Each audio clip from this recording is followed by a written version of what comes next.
Hey guys, it's Tim, and this is Pro Wrestling Unlimited, as we are here on the 1st of July, 2019, to talk about tonight's Monday Night Raw. And as you see on the screen, I wanted to bring it up really quickly. This Wednesday and Thursday, we're having a 4th of July sale on our PWUnlimited store.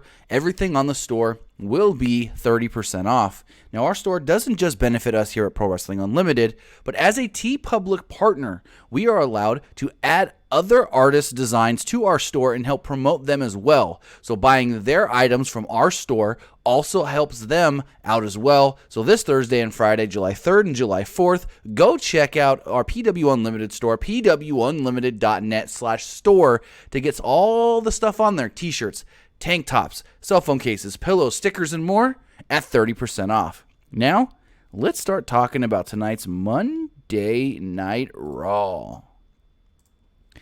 As we let people file in here to the live chat, excuse me, we've got Woken King Slender, Wayne Montgomery, we've got Daniel Maladando, we've also got Benjamin A., Kristen McNutt. I want to say thank you to Kristen McNutt and Wayne Montgomery, who have now been members of our channel for 2 months, and their badges have been upgraded.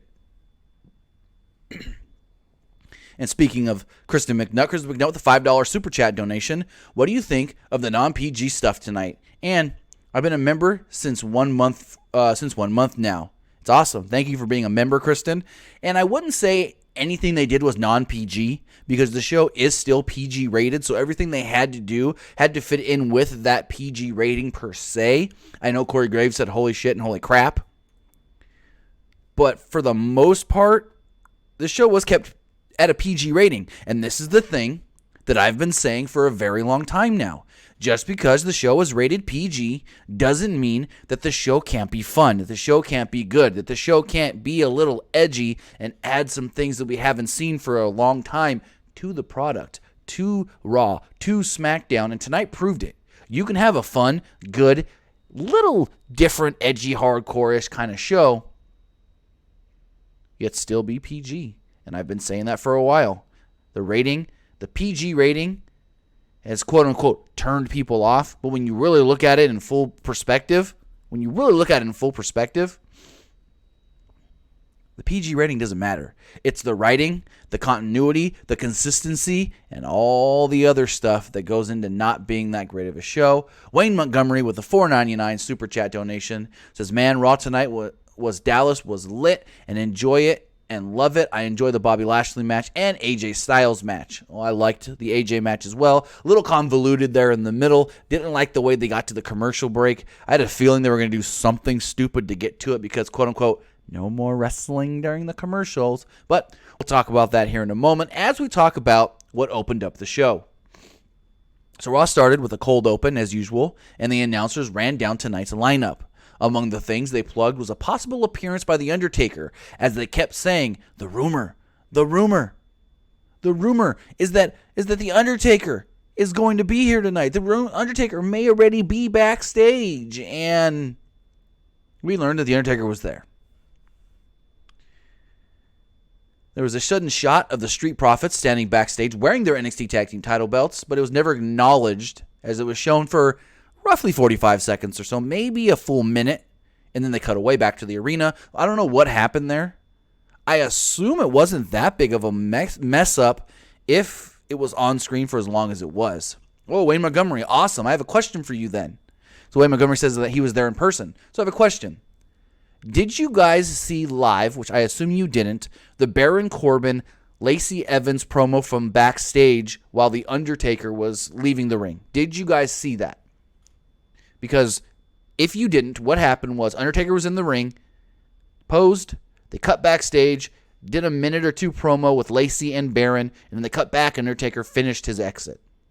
Did you guys in the live crowd, in the arena itself, see that promo on the screen? Number of the Devils is 45 seconds, much more like 5 seconds. No, to me it felt like it was a lot longer than 5 seconds.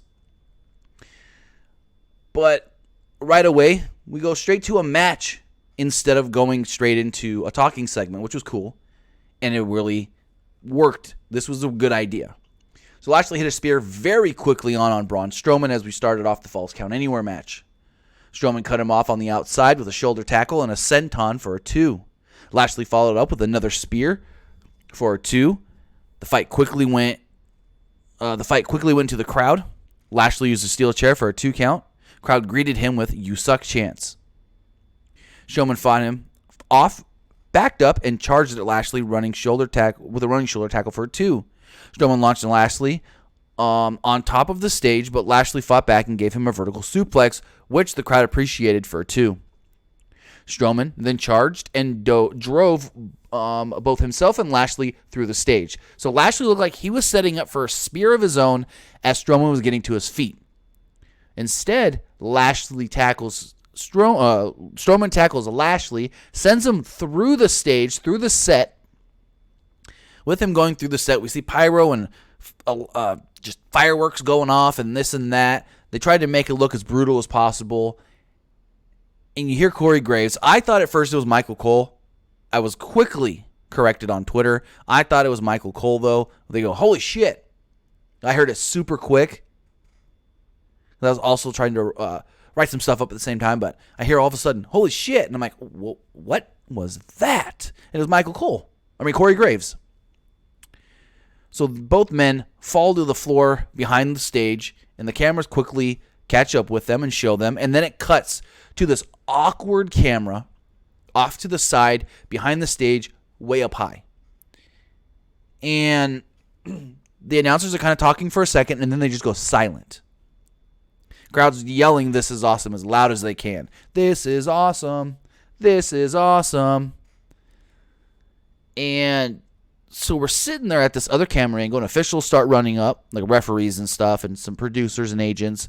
Then EMTs run up, and the announcers are just dead quiet, and we're just at this weird camera angle that we're not used to in WWE. Because like I said on Twitter, if this was normal WWE filming, they would be zooming in and out, back and forth between Strowman and Lashley just the whole time, as close as they can. But for them to use this other camera angle really showed how, what's the word I'm looking for, intense this was, how real this could have been. They didn't want anyone that needed to be there in the way. They didn't want anything to hinder the officials and the EMTs getting to them. And this went on for at least maybe 2 minutes before it cut to commercial. Again, announcers were completely quiet.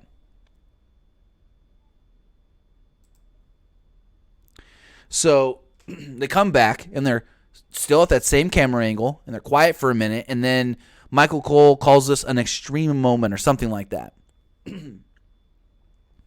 And Cole explained that someone yelled, "Cut the power," as the explosion was going off. He said that they're doing everything they can to make this as safe as possible as far as checking on these guys and getting them to the attention they needed.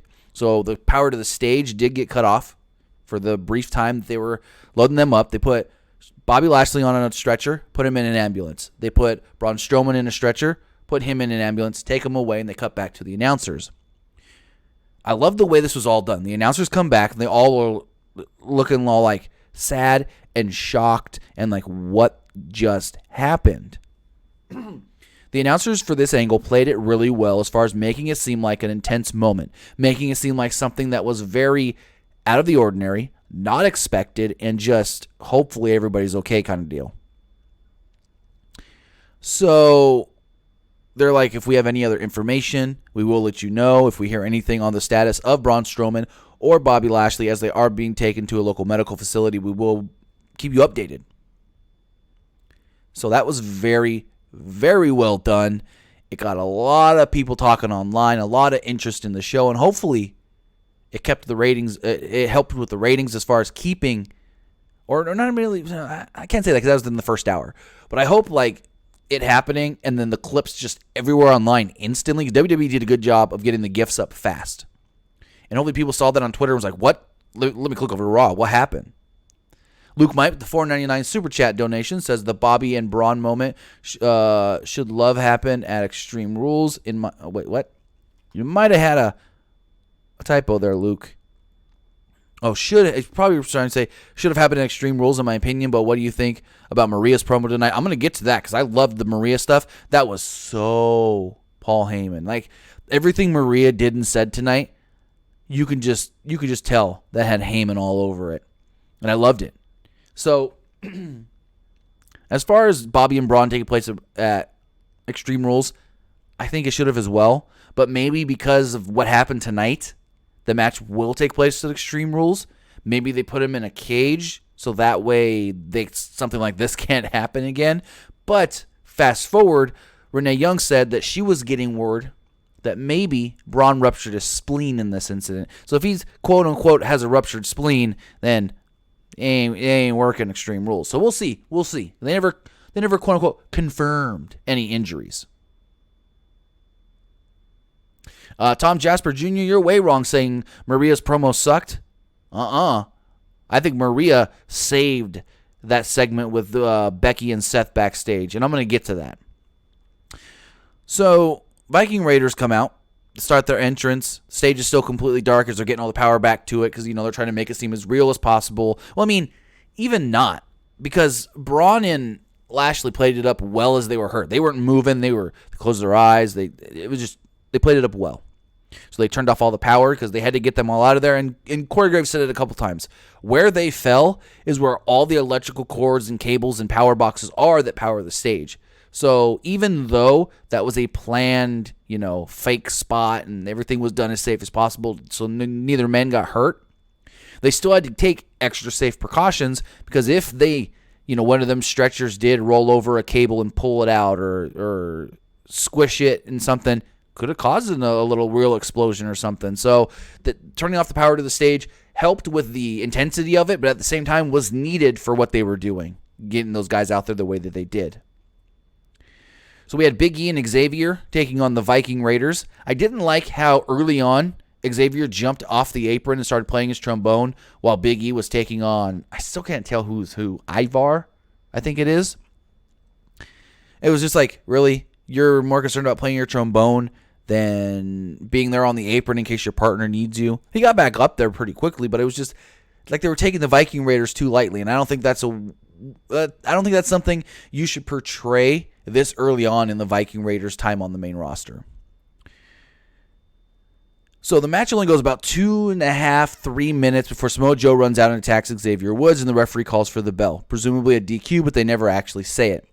Kofi then runs down to make the save, but Ivar attacked him from behind. Officials backed off the heels as Big E and Woods checked on Kingston. Go to commercial, and when we come back, what do you know? 6-man tag. Match goes about 7.5 minutes. The match was made during the commercial break, they stated. Corey Graves then on commentary goes, I've gotten some word that the WWE Championship match at Extreme Rules between Samoa Joe and Kofi Kingston might just be a ladder match. And Cole and Renee Young are like, really?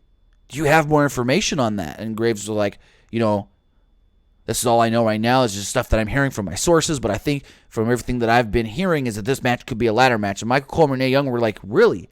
That's very interesting. If this was a ladder match, just think of Samoa Joe, because they were like, you would think that with Kofi Kingston's speed advantage, it would benefit him for this match to be a ladder match because he would have the advantage. And then I think it was Renee said that, and then Cole goes, well, Samoa Joe being able to use ladders as a weapon, that would really be to his benefit as well. So there's really no clear favorite in a ladder match between these two guys. And then finally, Corey Graves tried to move on from it. Renee Young got a little annoyed. She was like, hey, because he was like, I haven't got that confirmed. They did that a lot tonight. I haven't got that confirmed from my source. And Renee was like, well, you brought it up. So Kingston made a hot tag and ran wild on Ivar. He gave Eric a boom drop. He got distracted by Joe and ate a running knee by Eric. Big E then gave Eric a belly-to-belly suplex. Woods then followed up with a baseball slide. Then Ivar tagged out, and Woods hit a suicide dive. Kingston then took out Ivar. Joe then caught Kingston from behind with a coquina clutch. Kingston eventually passed out, and the referee called for the bell, giving the match to Samoa Joe and the Viking Raiders. And in all honesty, they're booking Joe the exact same way they booked him last year against AJ Styles. Very just super heel, Super menacing, super dangerous, super scary, and very powerful. Always getting the best of the champion. That's the same thing that happened when he was taking on AJ last year. He kept getting the better of AJ, beating him down from behind, choking him out all the time. So, in all actuality, I mean, we assumed this anyways, but Kofi's keeping that title. So, the crowd was a little, not sure how to react here at the end of this match with Kofi getting passed out. Big E and Xavier checked on him afterwards. And then we cut to the back. See Drake Maverick wearing his Maverick 24/7 shirt. And he's got his real-life wife, Renee Michelle. Some of you may remember Renee Michelle. I think she was in the first ever, I could be wrong, maybe the second. She was in the Mae Young Classic, either last year or the year before. Can't remember which one. But she was in the Mae Young Classic. So if you thought, that girl looks familiar, that's where you know her from. She was in the Mae Young Classic. But her and Drake Maverick are married for real. And she's such a trooper for going along with all of this. And I think this is probably the best thing for her career. Whether she gets signed to WWE or not, she's now getting exposure on WWE television. So if she doesn't get signed to WWE, she can go to Indies and they'd be like, yeah, Renee Michelle, the wife of Drake Maverick, formerly seen on Monday Night Raw. So they're backstage. She's got a blindfold on. And Drake Maverick is like, welcome to our honeymoon. She said about sandy beaches. She takes the blindfold off and she goes, looks around. She's like, you took me to Raw?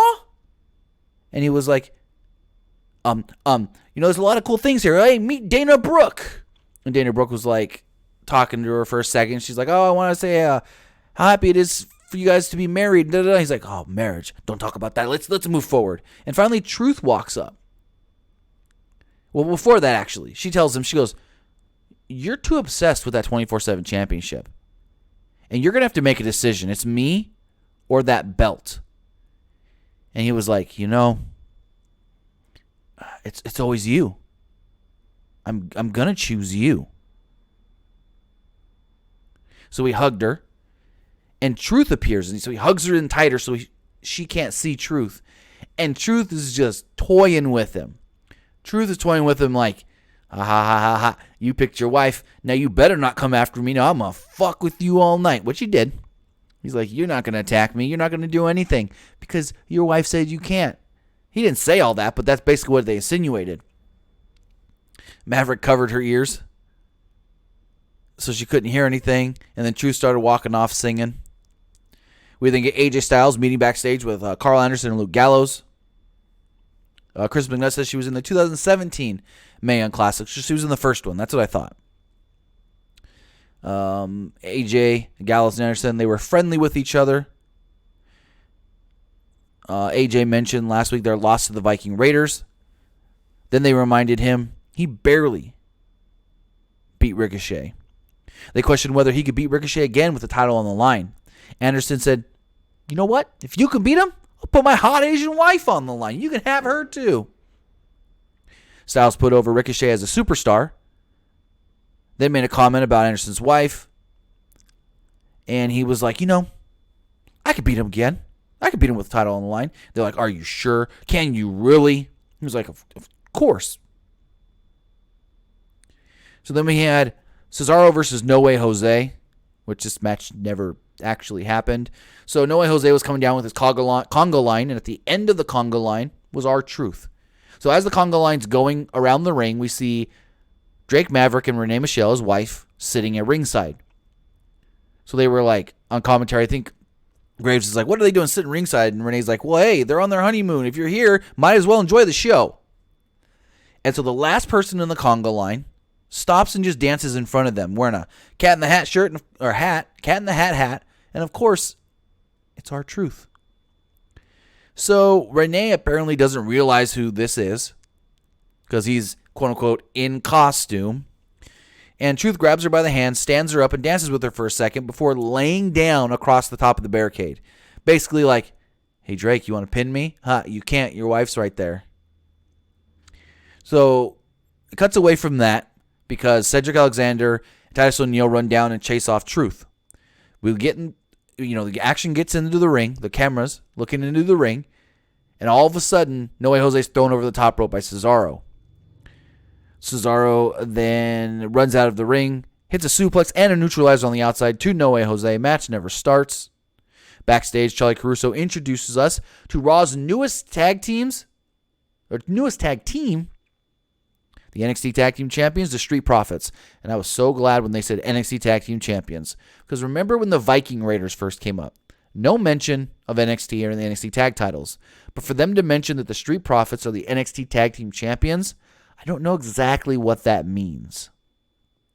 So they could have really, really entertaining promo, as these guys are usually very entertaining. Montez Ford was about to do an impression of The Rock, and Angelo Dawkins was like, well, stop. We don't need any of that. Ford then sang. Dawkins danced, and then Charlie Caruso danced a little with them. After commercial break, go backstage. Sarah Schreiber interviewed The Miz, who said that he would send Elias back to being an out-of-work musician after their 2 out of 3 fall match later on tonight. He then warned Shane McMahon that, I've heard The Undertaker may be here tonight. So maybe, because they were like, what about last week on SmackDown when Shane McMahon interfered in your match? He was like, well, I've heard that The Undertaker may just be here tonight. Crowd popped, and my first thought was, so Miz friends with The Undertaker? They getting chummy since they both now live in Austin, Texas, been hanging out or something? So then Shane McMahon and Drew McIntyre came down to the ring. McMahon and McIntyre came out for a promo. They went on for a while about what they did to Roman Reigns and what they will do to Undertaker and Roman Reigns at Extreme Rules. McIntyre called Taker the greatest legend in the history of the WWE, who put down every man that he comes across. McIntyre said that he himself was no ordinary man, and he doesn't give a damn. He said it just like that, I don't give a damn about The Undertaker. McIntyre heard the rumors that tonight The Undertaker may be there, so he came dressed to fight. Crowd chanted for Taker. McIntyre then said, you know what? If The Undertaker's really here, come out. Storm sound effects then went off. The arena went black and lightning struck the ring. Undertaker's music would hit, and it would play, and it would play, and it would play until eventually The Undertaker came out. McIntyre and McMahon bailed out of the ring to ringside, actually, over the barricade into the crowd. They acted like they were a little scared, but not afraid, if that makes sense.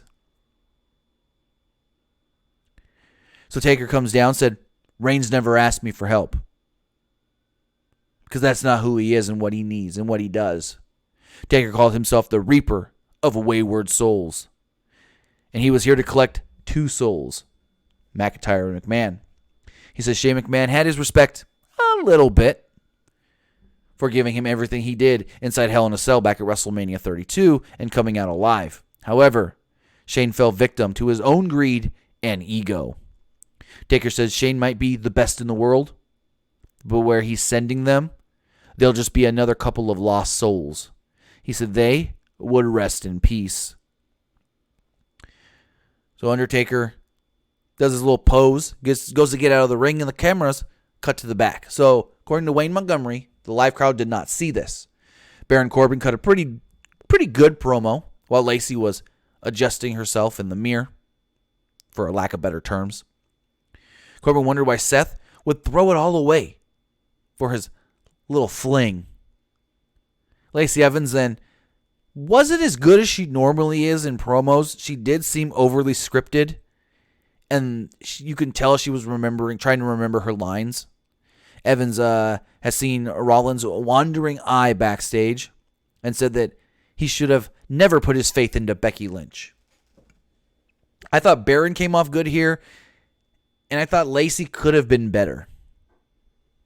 So they cut back to the arena. As Taker was exiting up to the top of the ramp, he stops, does the whole arm up in the sky thing, and there we go. Lacey did let us know in her promo, though, that she would be taking on Natalya later tonight. So after a commercial break, that's what we got.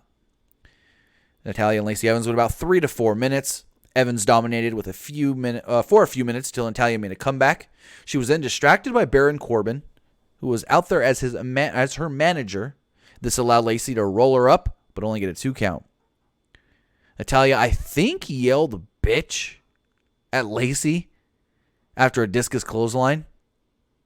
Natalya then came off the ropes. Corbin tripped her, as the referee was checking on Lacey, and Lacey gave her the woman's rights, pinned her, Lacey Evans victorious. Crowd booed, which they should have. Ricochet was then in the back speaking with Kurt Hawkins and Zack Ryder. As they're talking, Charlie Caruso just randomly interrupts them. Shows up and asks Hawkins or Ryder to leave. She wanted to interview Ricochet, and I was like, that was weird.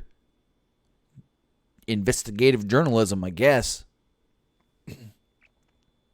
So she asked him about his match last week with AJ Styles. Ricochet was happy to be in the main event and given the opportunity to face AJ. And he says that, given it again, he can probably beat him. Gallows and Anderson will then show up and give him a hard time. Ricochet said if they were looking for a fight, he's willing to take them on tonight, either of them, and even put his title on the line. Anderson and Gallows said he had somebody else to worry about, as in Ricochet. Graves wonder who they were talking about as far as who Ricochet should worry about. And I'm like, are you dumb, Graves? It's AJ. So after a commercial break, Styles found Anderson and Gallows backstage, who kind of lied to him. Said that Ricochet was talking trash, saying that next time they meet up in the ring, Ricochet is going to come out victorious because Ricochet thinks he's the better man. And Styles believed him, so I'm going to go talk to him. So they were annoyed that all he wanted to do was talk. Anderson got in his face and asked him, where's the old AJ Styles? Where's the AJ Styles we knew in Japan? The one who would go to Ricochet and smack him across the face, let him know who's the boss. Styles walked around the corner and boom, there was Ricochet warming up for God knows what, because at this point he didn't have a match. Styles confronted him. Ricochet was like, what are you talking about? And AJ was like, I heard you were talking crap. And Ricochet's like, what? He's like, if you want to go, we'll go. He's like, I don't know what you're hearing or who told you what, but if you want to fight, let's fight. Let's do it tonight. Styles then slapped the ever-loving piss out of Ricochet. Slapped him right across the face instead of a handshake. And so Ricochet slaps him back. I liked it. A little convoluted as far as how fast he found Ricochet. It's like, oh, hey, by the way, well, not really actually. Never mind, I take that back. Because if Gallows and Anderson were just with Ricochet and AJ found Gallows and Anderson just a couple minutes later and they really didn't go far, never mind, I take that back. Wasn't that convoluted. What was Michael Cole basically telling us from the beginning of this next match that this was going all 3 falls. Match went about 9 minutes. It was a 2 out of 3 falls match. The Miz against Elias. So Miz attacks Elias before the match even starts. Referee separated the two and starts the match. As soon as the first bell rings, Michael Cole goes, we will be taking our next commercial break following the second fall. And I'm like, oh, so you just told us this is going all 3 falls. So Miz hits a skull crusher finale to win the first fall in like 10 seconds. But 80 seconds later, Elias gave Miz a drift away, pins him, go to the break. After a break, the bell rang, and they started the third fall, as promised by Michael Cole. Elias was in control, and the Miz lined up against the ring post. A kid was yelling in the crowd, don't do it, and Elias didn't listen and instead went for a running knee. Miz moved out of the way, and Elias crashed against the post. Miz applied the figure 4, and Elias tapped out. Miz wins the third fall. Overall, for a 9-minute match between the two, including a commercial break, wasn't that bad. Could have been worse. Andre Suicido with a $2 super chat donation said, great show tonight. I think it was too. So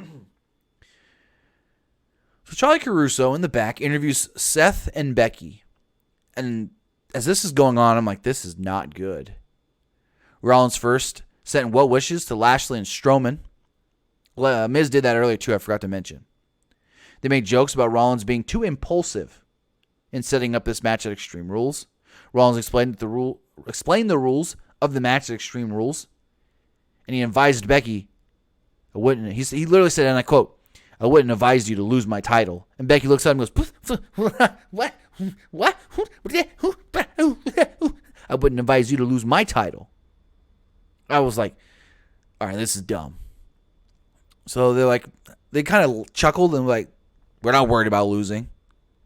They were very confident in retaining their titles at Extreme Rules. Rollins told Charlie that she wasn't kidding as far as Becky saying what Becky was saying as far as don't lose my title, and that she would get the job done.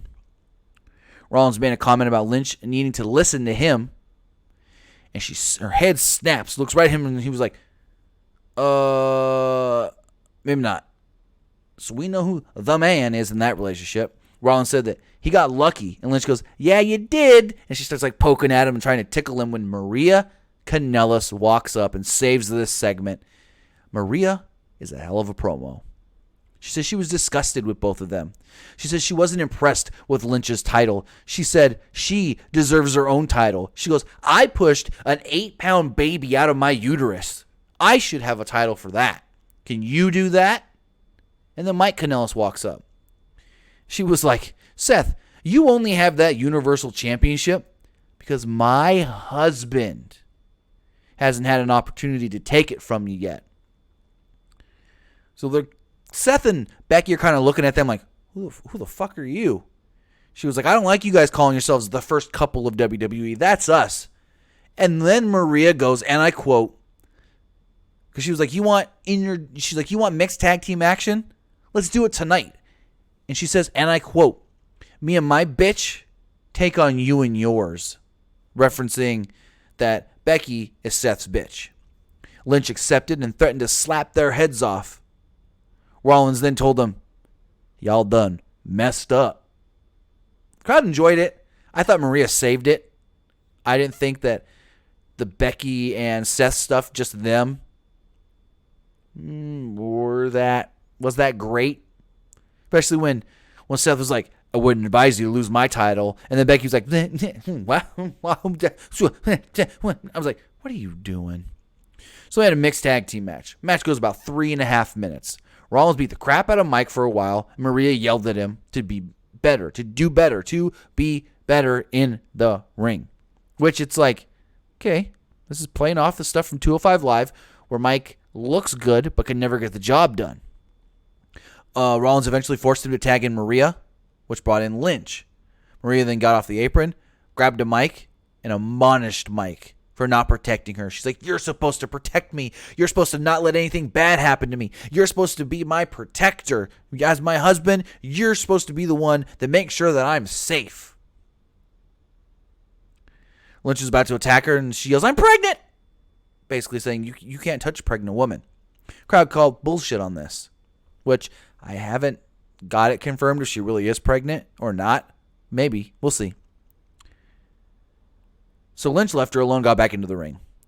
Mike then asked, how can you be pregnant? And Maria goes, yeah, I'm shocked too. I didn't know someone not as man as you could have got me pregnant. And I go, wait. She said, what? She was like, someone not as man as you could have got me pregnant, or something along those lines. Basically, insinuating he's not man enough to get a woman pregnant. When I'm like, you guys have a daughter. You've been pregnant before. So Mike's all weirded out by this.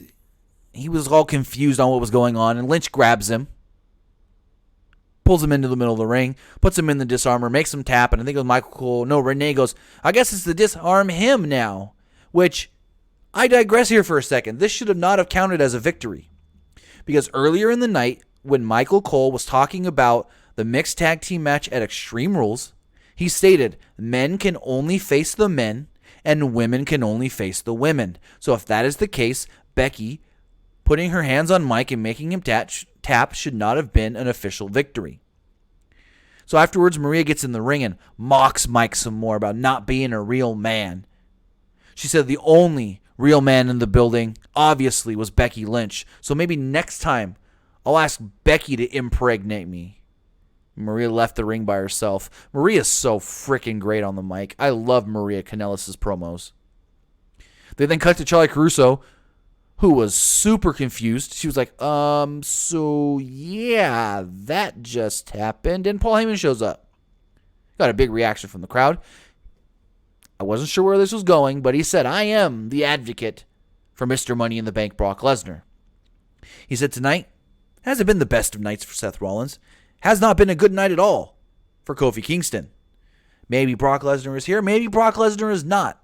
And then the Street Profits walk up and they go, whoa, whoa, whoa, whoa. Did you just say Brock Lesnar might be here? And they fiddled around with Heyman for a little while, messed with his tie, and each man was on either side of him. They were goofing around, and Heyman goes, I gotta go. I'm a very busy man.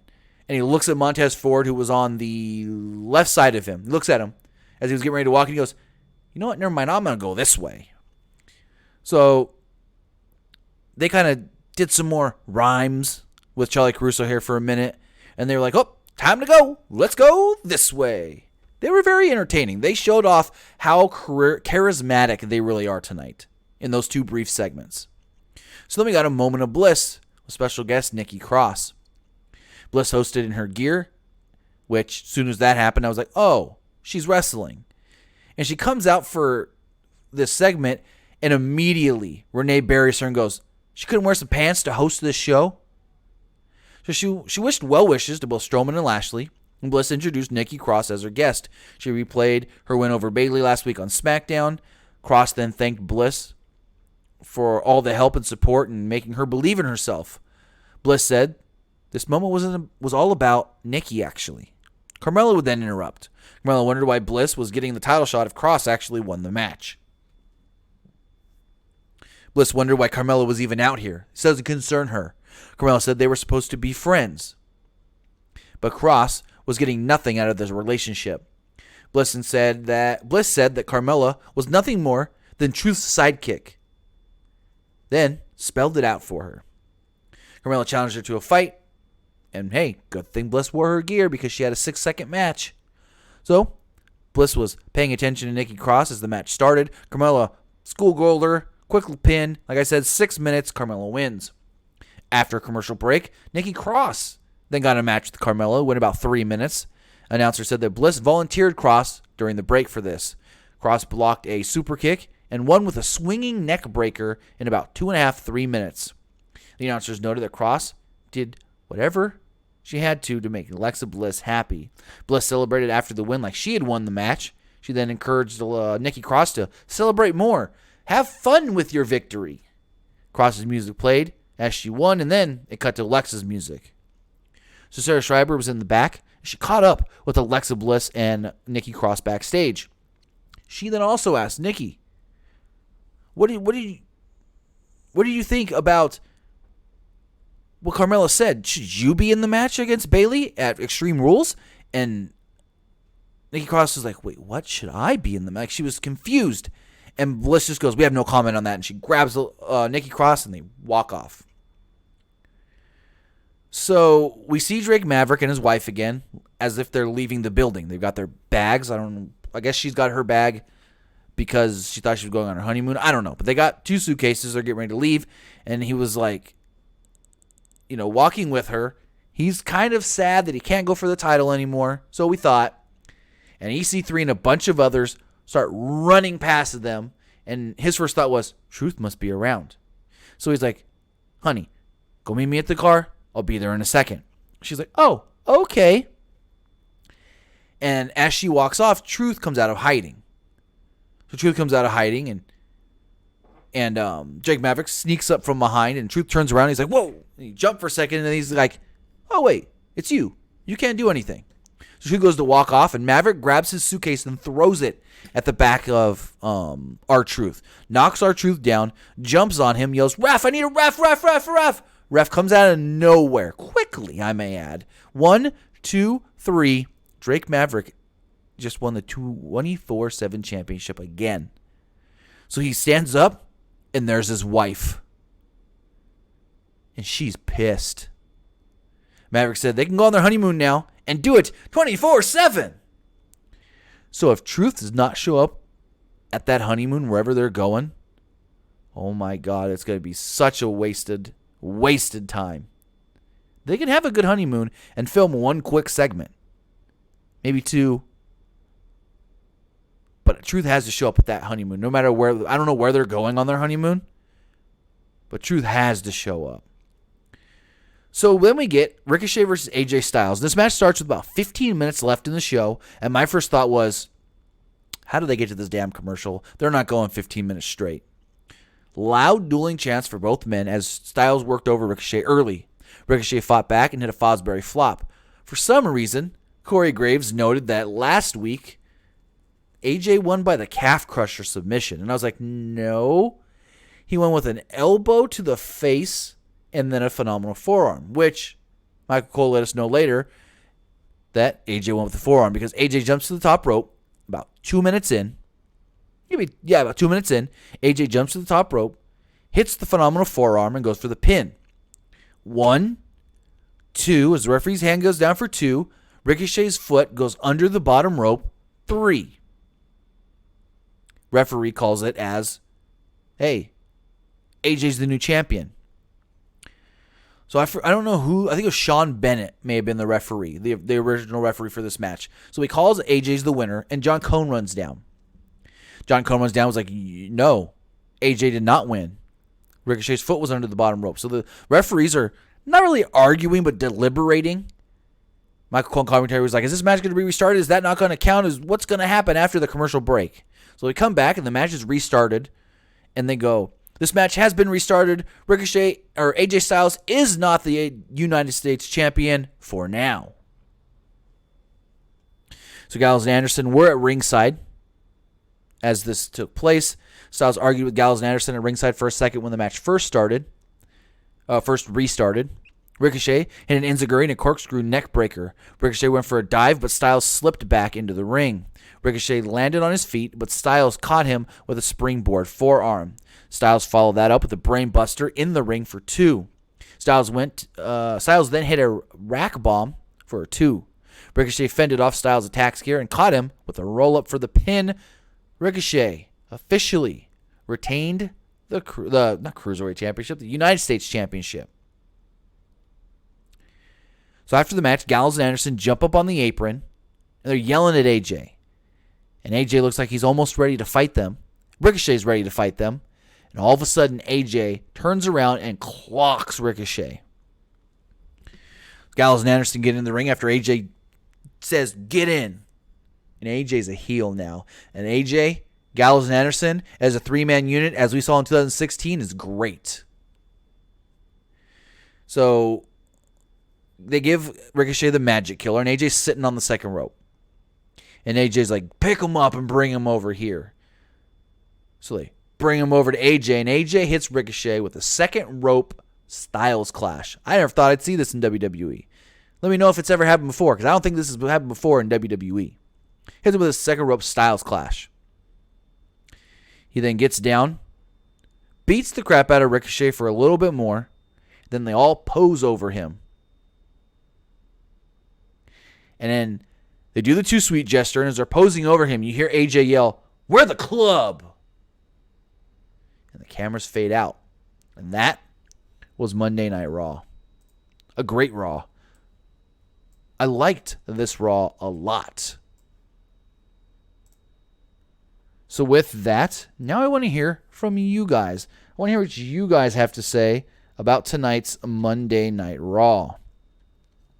If you guys want to give me your thoughts, your questions, your concerns, your opinions, you can do so by calling 559-475-8473. You can text in at 510-906-1341.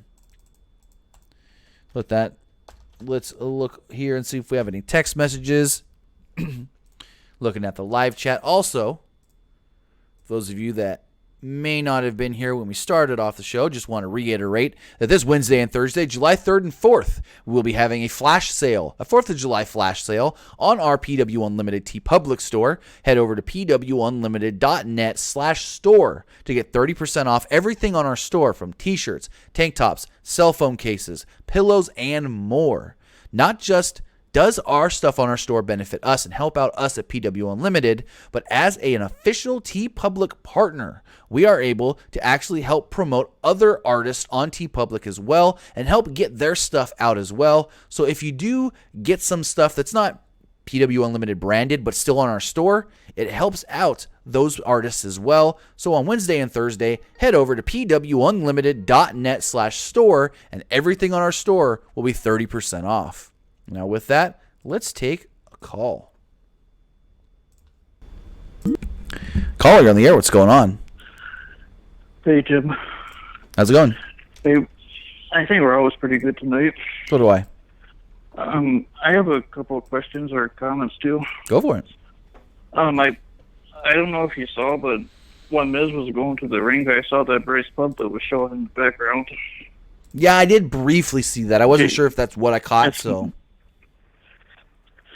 And I think I knew too when Maria came up. I thought to myself too that Paul Heyman was the one that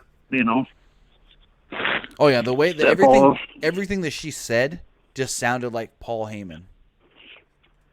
And for tomorrow night, could you see Eric Bischoff kind of topping Paul Heyman, or do you think Bischoff would be, it's hard to say because, it still all runs through Vince. And we don't know how much of this was Heyman and how much of this wasn't Heyman. That's the thing. We don't know how much.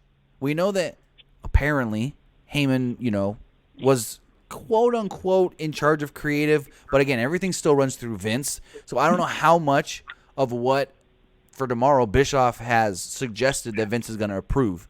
I would assume he approves more at first for Paul Heyman because Heyman's been there longer. Heyman, they've been trying to get on the creative team for since the beginning of the year. So I think as far as stuff that Heyman would suggest, they would probably go with more at first than what maybe Bischoff would. Okay, I was going to say one more thing too. With Carmella said I was going to ask. Well, with what Carmella said I was going to ask you too. I mean, if Nikki Cross and Bayley, do you think that kind of makes her the contender too? With what Carmella said, because I was thinking the same thing too. I was kind of thinking that, and they could always make it a triple threat. I don't know. It's just the thought that I had. Okay, well, thanks for taking my call, Tim. Not a problem. Thanks for calling. Have a great night. Yeah, bye. All right, so with that, just looking at the text messages here. Person says, do you think Eric Bischoff will do a storyline with Sonya and Mandy like lesbian? No. This person here says, why was there no Firefly Funhouse? And what do you think of the AJ heel turn? Do you think Balor will join the club at some point? No, I don't think Balor will join the club. You also got to think, he's a SmackDown guy. Yeah, wild card rule, but I don't think so. I think they're going to keep that with the three of them. Why there was no Firefly Funhouse, I have no idea. I don't know what they're thinking now. And as far as AJ heel turn, I loved it. Let's take this call. Caller on the air, what's going on? Hey Tim, what's going on? Not much. Whew, that was a pretty good show. Pretty good show tonight. Yeah, it was. It was very good, very good. I'm not gonna lie, that opening segment for the first couple seconds, I thought it was real. When that's exactly what they wanted you to think, and I can see why you would think that. Only for the first couple seconds. I'm not super right, dull, right, you right. know. When Corey Graves, drops, said holy shit, and then when it first happened, but then the sparks went off for too long. But yeah, they did go a little long. I just figured after the first couple seconds, it should have been out. But hey, that was but people that complain no pyro, they got plenty of pyro right there. Oh yeah, for sure. And then I felt like the AJ Styles, Ricochet could have been a little better, and not the whole I don't know. The heel turn was okay, but I think for what it was and how they quote unquote had to get to that commercial, it was as good as it could have been.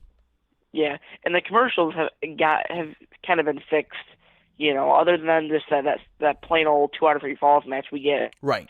2 times a week. I mean, it hasn't been as bad as I thought it would be. I did like a couple times where they did what I had thought they could do was do the entrances, cut to commercial, and then come back and start the match. They did that, I think, twice tonight. Yeah, for sure. And where do you think this direction is going with Nikki Cross and Alexa? Do you think that Nikki Cross will turn on her, or do you think Alexa will turn on her? I think eventually, if I'm thinking maybe eventually someone gets to Nikki and finally tells her, you got to look at Alexa for what she's actually using you for, like Naomi was trying to last week. And I think finally she's going to come to her senses and be like, wait, Alexa's not trying to be my friend. She's trying to use me. So I think eventually that's what's going to happen. I don't think one's going to turn on the other unless it's a triple threat match at Extreme Rules and Alexa somehow tries to, or maybe not wins, but tries to win by pinning Nikki and attacking Nikki. And then Nikki finally goes, wait, she's not my friend if she's willing to hurt me in this match. So maybe that's how they go with it. I don't know if it's going to be a triple threat, but that's just an idea. Yeah, for sure. And, man, I'll say that stuff with Maria, with Maria Kanellis tonight and Mike Bennett, that was, to me, that was a Paul Heyman idea. There was no way in the years that they've been, that's June 2017, they haven't been used like that. And the one night Paul Heyman was on, they got some interest there. I mean, it was a little weird when they were out there saying, like, you're not man enough to, like, impregnate me, but I thought it was interesting. Oh, yeah, I liked it a lot. It was something different, and I mean, I'm not saying I liked it, but I was, like, really shocked. So, but, yeah, it should be interesting to see how SmackDown is tomorrow with Bischoff. Very, very interesting. But, all right, Tim, I got to go to bed, got to go work tomorrow. So. All right, thanks for the call, and have a great night. Yep. Bye. We're just looking at the text messages here. I'm just looking here. This person here says, I really enjoyed the show tonight. After the show ended, we had Seth versus Corbin for the live crowd. Okay, this is Wayne. He said, Seth versus Corbin for the live crowd with the championship on the line. Seth kept the title, and overall, I enjoyed the show tonight. Have a great night. So, yeah, they weren't advertising a Universal Championship match, which was just for the live crowd. They always do. They typically do that at the house shows, or not the house shows, but the Monday Night Raw, where they do a title match or a big-time match that's not going to take place on the show for just the live crowd to try and be like, hey, whether you like the show or not, here's a big-time match, well, something we think big-time. Let's take one final call. Caller, you're on the air. What's going on? Hi, Tim. How you doing tonight? Pretty good. Yourself? No, very good. I thought Raw was really good. It seems like to me that Paul Heyman seems like some of the stuff tonight was Paul Heyman. Like the opening segment to me, it was great. I thought that was great. I totally agree. And Corey Graves saying "Holy shit," that just really, like, wow. Right, he said it the one time, but whenever they showed the replay, they never played that audio. And when they uploaded the clip online, they took that audio out as well. Yeah. So I don't know if that was supposed to say that line or it slipped. Either way, it works. Either way, it works. Mm-hmm. And then tonight with AJ Styles turning heel. Now,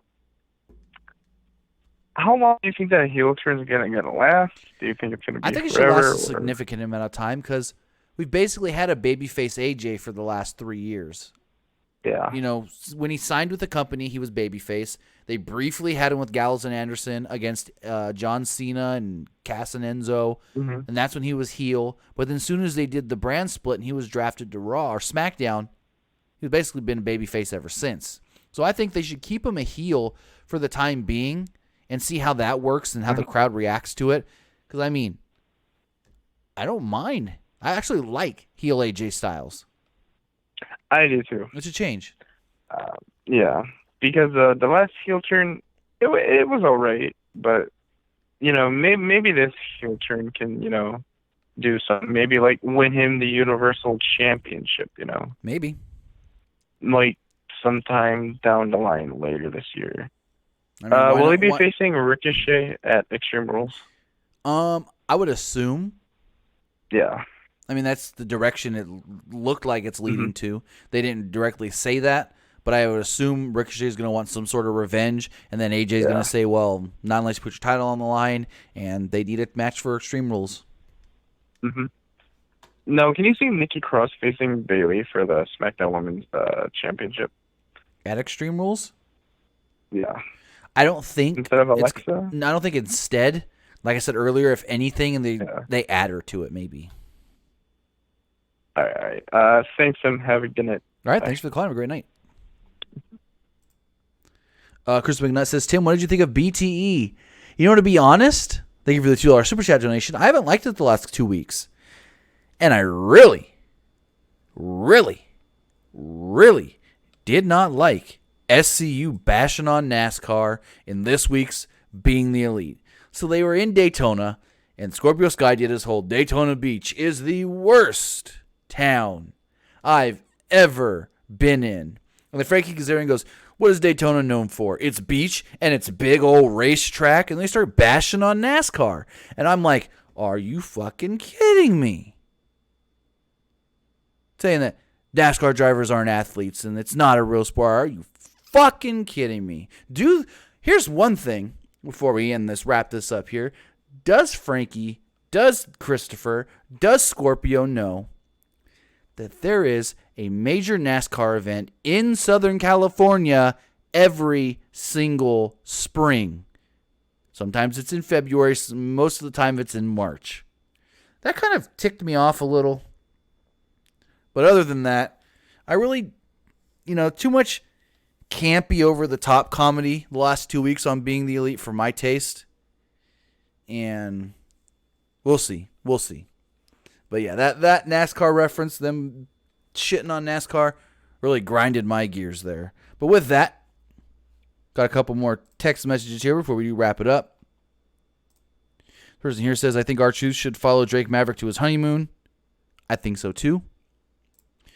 Person says, Gallows and Anderson, did they sign a new deal? No clue. And finally, this person says, what's the update on Leo Rush? The only update on Leo Rush is that he does not get mentioned backstage by anybody in creative, and there is no other update. Turdley Corn, you're entitled to have your opinion, but my question is, A, have you ever watched a race? And B, do you know what it takes to put on a race as far as being a driver or a crew chief or a team member or somebody involved in a NASCAR team? That's my thing. A lot of people that crap on NASCAR and shit on NASCAR are people that have never watched it or know how it works. That's the thing. It's not just sitting in the car and driving around for 3 to 4 hours. It's way more than that. And I mean, just to do what they do is crazy. I mean, I'm going to go off on a little tangent here, but when people say NASCAR drivers aren't athletes, that's not true at all. Could you sit in a car that is over 120 to 150 degrees for 4 hours straight with basically no brakes? The only time you sort of get a break is if there's a caution when you just slow down a little bit, but you never get out of that car. Most of the races, especially here in the summer, it's over 120 degrees inside the race car. Like, could you do that? You have to be athletic to be able to do that for that many hours straight and that kind of heat. And then get out of the car and be like, all right, now what do I got to do for the rest of my day? Not have to be like just out of it and tired and dead. Sometimes that happens. There's been a couple times where they've raced in Indianapolis when it was like 150, 160 degrees in the car, and afterwards guys were dehydrated. But they got that race done. They did what they had to do. Those are athletes. I don't care what anybody says. They're athletes. And people just don't understand what it takes. But with that, I want to say thank you for everybody that watched me here live or everybody that watched here later on NASCAR. Or still on the NASCAR thing. I'm here on YouTube. Thank you, everybody who watched later on YouTube. Thanks for everybody who listens on podcast services all over. iTunes, SoundCloud, Google Play Music, Stitcher, iHeartRadio, and more. We'll be live tomorrow following Monday Night Raw. No, SmackDown Live. I'm still all kinds of heated. We'll see you guys after SmackDown tomorrow. Have a good night.